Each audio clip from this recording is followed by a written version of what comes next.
World বুক ডেতে সোনামায়ের পাপা সোনামাকে এই বুকটা কিনে দিয়েছিল।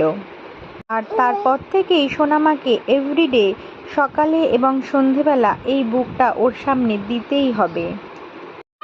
আর যতক্ষণ আমরা না দিই ততক্ষণ ওর ভাষায় চাইতেই থাকে। আর এই বুকটা যখন ওর সামনে আমরা দিই তখন ও কি খুশি আনন্দে এইভাবে পড়তে থাকে। A for apple, B for ball, C for cat, D for dog, E for egg, F for